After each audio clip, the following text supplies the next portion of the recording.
So if you've watched a previous video where I whinge about the Grippen for 15 minutes, you may remember me saying something along the lines of this thing might actually be balanced if only they took the BOL pods away. Obviously the BOL pods are the things that give this thing its infinite amount of flares, and that is exactly what I've done for this fly out here, but except I haven't just taken the BOL pods away, I've also taken 4 of the AIM-9Ms away and replaced them with RB-71 Skyflashes. Obviously you all know the Skyflash, it's the missile that, like the short range dogfight and Sparrow that the British Phantoms get and some of the American ones as well. And after playing around with the setup for an entire afternoon, I gotta say, no, it doesn't balance the Grippen. And you'll see this in this video as well. I've got some dogfighting clips in as well. The main problem with the Grippen has always been the flight performance. The flares, the AIM-9Ms are just a thing like on top, and obviously the AIM-9Ms make a much bigger difference in sim as well, just because you cannot see them. However, if you can get onto someone 6 o'clock like pretty reliably, it doesn't really matter what kind of missile you have. You can be firing an AIM-9D at them, and they're going to end up sort of going down, and that is exactly what you're going to be seeing in this next clip here. Now on screen you can see I'm getting locked up by an F-15 and an F-16 at the same time. At this point I decide, okay, time to fly low in case any potential radar missiles may be coming my way. RWR tells me that the F-15 has fired. I try to stay low. The terrain's a little bit weird, but I end up defeating the missile anyway. I launch one back just in case, you never know. Doesn't end up connecting. Now I do go into the vertical here because I thought, okay, that's a little bit fast here. Try to bleed some speed, which can be a little bit easier said than done sometimes in the Grippen. Now he must have been really heavy on fuel or something at this point, because he actually ends up bleeding a lot of speed very quickly. As you can see here, he actually turns a 2-circle into a 1-circle fight pretty easily. He also barely manages to keep it above the ground there, which tells me that he's very low on energy. I use this opportunity to sort of try and extend a little bit, because I do need to defend from that F-16 that's still approaching. I try and fly underneath this like little terrain thing here, just to sort of potentially shield me from any potential AIM-9Ms that may be coming my way. Now I keep the radar in ACM mode. Now I end up finding the F-16. Luckily he must have thought that his teammate was actually me, and he ends up actually going for him instead of me, which allows me to get on this 6 o'clock. I fire off an AIM-9M there. It was a bit of an ambitious shot because he was going quite fast, but I find the Eagle again. He probably lost me and just kept going in a circle, so he hasn't actually regained any energy at this point. Obviously you can see how easy it is for me to just sort of like dispatch of him there. After that I shift my focus over to this area here, which is the area that I last saw the F-16 fly into. I try and find him on the TWS here. It is successful. Now I don't think he actually saw me at this point. I think he only really sees me once I lock him up on radar here. He obviously hears the RWR go off. Now I've tried and fire off an RB-71. He obviously pulls into it straight away, and the RB-71 can't really keep up with that. But he's quite fast, so it's going to be a couple seconds before he actually gets the nose round again. So I figure I have enough time to sort of fly over here a little bit and deal with his friend, who is also another F-16. And I actually end up firing the RB-71. I don't think this dude really knew what was going on. He does end up like flaring a little bit, but obviously the RB-71's a radar guided missile. Now I do free flare a little bit because I'm assuming that the other guy is like right on my 6 o'clock, but it ended up not being the case really. I fly back. I do end up finding him on radar again. I think this is the point. I don't think he actually knew where I was until I locked him up again on radar. So the situational awareness for these guys isn't completely amazing. Let's just be honest. Yeah, but I end up getting in with the RB-71 Skyflash, and I'm going to call that a 3v1. Okay, so we've taken the flare pods away. We've taken most of the AIM-9Ms away. We've actually given it like a very, in my opinion, it's not, the Skyflash isn't a great radar missile. It's not very reliable or anything like that. Yet it still absolutely slaps. Why does the Grippen still slap? And the answer to that is obviously the flight performance. The flight performance on the Grippen is very, very good. I don't think this is a secret to anybody. It's a very hard plane to beat in a dogfight, even for experienced pilots against people that only have like 100 hours in the game. And the reason for that is because it's a very forgiving plane. It's actually very hard to sort of make a mistake in the Grippen. Its energy retention is insane. The most limiting factor on this plane, I think, for most players is the fact that you just constantly black out because you're always going so bloody fast. You actually have to use the air brake on it like quite a lot. The F-16 is also kind of similar to this, but the problem with the F-16 is when you use the air brake too much and you get too slow, the F-16 becomes a little bit of a, well, I'm not going to say bus or boat or anything like that because it is an F-16, but at slow speed you can tell it's not really where it's designed to fly at, right? But with the Grippen, it doesn't really matter. You get to low speed, high speed, low speed, it doesn't really matter. The thing rates around a circle like crazy. It gets insane degrees per second, like sustained degrees per second. The 1-circle performance, or in other words, the instantaneous turn rate, is a little...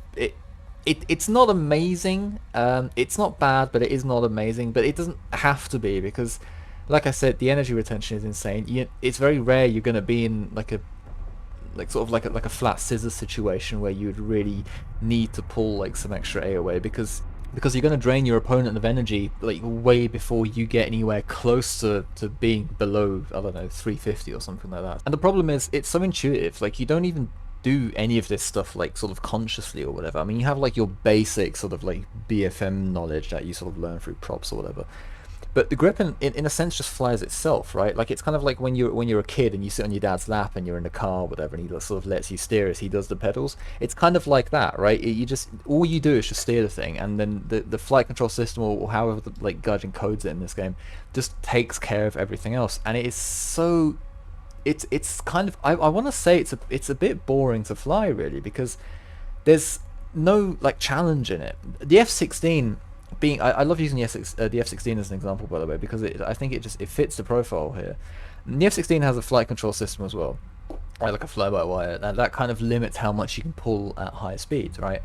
The problem with the F-16 though is if you get too slow, it doesn't restrict you enough to where it just doesn't let you pull any AoE, and then if you do pull some AoE in the F-16, you do end up bleeding a lot of speed if you're below, like, I don't know, say 400 knots or something. And you can end up getting yourself in some pretty tricky situations like that.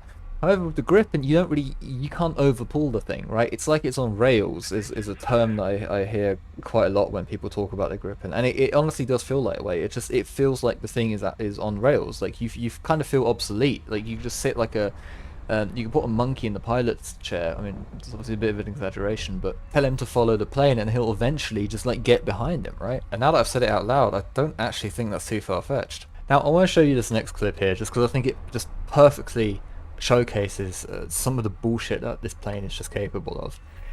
You can see I'm getting locked up by a MiG-29. I'm also in the mountains, so multipathing is going to be a little bit difficult, but because the margin for error with multipathing is so like huge in War Thunder, it doesn't really matter. I just fly low, skim the mountainsides here or whatever, and I end up dodging the R-27 there. Also fly through the explosion, which didn't damage me for some reason, so yeah. Now he does end up firing off the second one. I try and do the same thing here, and it doesn't quite work as well this time. Now I've got a very damaged right wing. You can also see the plane's rolling around a little bit. It doesn't quite want to cooperate with me. I put it into dampening mode just to like sort of help out a little bit. I also forgot to drop the drop tank here at this point as well. Now he's in a very good energy state. I'm at 250 knots as I started to pull up here. I'm very slow at this point. We're also at like 16,000 feet, so the air's very thin. The engines are a little bit weaker and whatever. And yeah, he still can't really outmaneuver me. I'm in his turn circle. We're gonna go down here, which means I'm gonna, regain energy. Don't forget I have a damage control surface. I've got a damaged wing, which is gonna not help my energy retention as well. He ends up doing like a weird reversal here. I try and pull him into the HUD. Can't quite get the nose up there. And I end up getting quite lucky there, so I think he lost control a little bit. Now the dude we're fighting here, by the way, I thought like I've flown with him like once or twice. He's in the Discord. I know he actually knows what he's doing or whatever. So this isn't like some noob we're fighting here. But you can see like there's not really much he can do. He's below me here as well. That's the F-15 tried to missile him there. I tried to point the nose at him here, but the flight control system in the Gripen didn't want to let me point the nose directly downwards for whatever reason. I get some gunshots off there, crit him. I think at this point I was like, okay, this fight is pretty much over, and it actually ends up being over as well. He ends up firing off an R60 here. I thought it was actually the 29G, so I was kind of cautious for R73s there the whole time, but it just ended up being the 912, the regular one. Now, this is the guy. Like I said, the guy was fighting was no noob. He knows what he's doing. He knows how to dogfight and everything. And that is the MiG-29 912. That is, as far as I know, performance-wise, the best Russian plane that we have in the game, and he still couldn't manage to outmaneuver me in a dogfight, even when I had a heavily damaged right wing. Now, I've never flown a Gripen in real life, nor the MiG-29, but I think most of you can agree when I call absolute bullshit on this. And I really hope that once Gaijin have made enough money off people like skipping through the Swedish tech tree to get this thing, or even the Italian one now with the new update, of course, that they do end up reducing the flight performance on this, or let's just say like the energy retention, because I think what the problem is with the Gripen is that it's too slippery. It doesn't have enough drag on the flight model or whatever. I think that's what the issue is. I don't think it's the engine necessarily. I just think that this thing does not it doesn't have a high enough drag multiplier, or however you code it, right? So they need to balance that out a little bit better, because otherwise I don't see a way that this plane is ever going to be balanced in a sense, because every time you get to the merge, you're just going to get absolutely like blown away. And I know Fox 3 missiles are coming, like the AMRAAM, the R-77 or whatever, but as long as multipathing stays in the game, you're always going to... The merge is always going to be king, right? Because every experienced player is just going to end up flying low, dodge any radar missile that's being fired at them, and it's going to go down to the merge between two players that actually know what they're doing. And then obviously if one of them's in the Gripen, well then, guess who wins? One thing I want to mention though before I forget it is on that like Fox 3 test that we had on the dev server, the Gripen, when you take the 4 AMRAAMs with it, obviously they're on the pylons that have the BOL pods, and it doesn't let you take the BOL pods along with the AMRAAMs. So I'm not sure if that's a thing that's gonna stay for for when they do eventually come into the live game, but even that isn't going to balance the plane out, because like we've seen in this video, 80 flares are enough on this plane, and as long as multipathing stays as powerful in this game as it currently is, I don't think that much is really going to change when it comes to actually balancing the grip, and you do have to tackle the actual flight performance on this thing in order to balance it. How exactly they do that, I don't know. Gaijin's just gonna have to figure that out. I've made some suggestions, like just increase the drag on the plane, or just do the same thing that they did with the F-16, let it pull a little bit more AOA at those kind of medium speeds, and that way it bleeds a lot more speed or whatever. But I mean, something needs to be done about this plane, because you get like 1 or 2 really good players on the enemy team in them, and it doesn't matter what you're flying at that point, because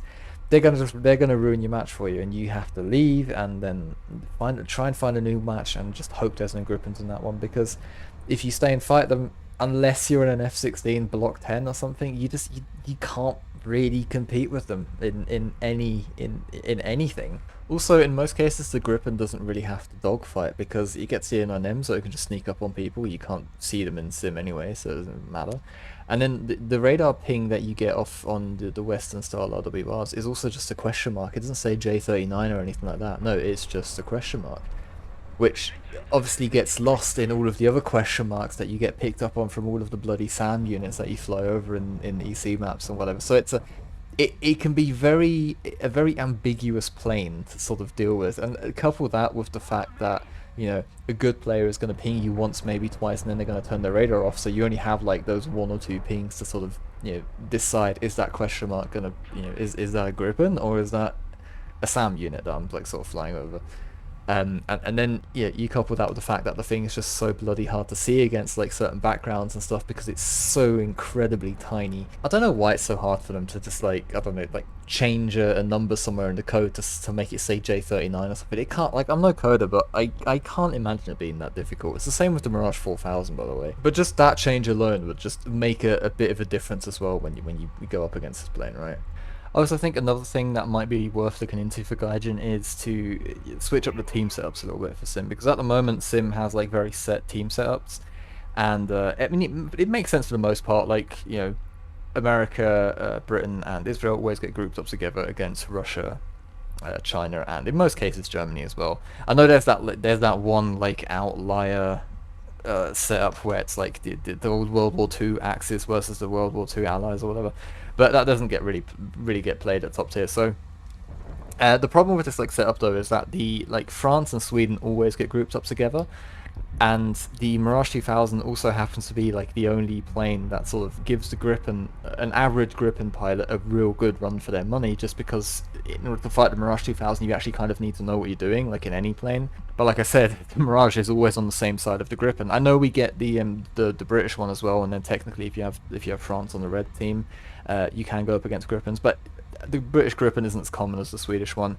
And also we get Italy coming up pretty soon as well, and Italy is in most cases opposite to France and Sweden as well, so that might like help a little bit. But I think the big one is obviously Sweden. Most people that want to play the Gripen grind Sweden out, and Sweden's also going to get the Gripen E at some point as well. I mean, obviously there's no point whinging about that, because we have no idea what the meta is going to be like when that comes out. But I think that might be worth looking into for Gaijin if they actually wanted to balance the Gripen, which I'm not that sure if they actually do, but we won't get into that. However, we are unfortunately coming to the end of the footage here.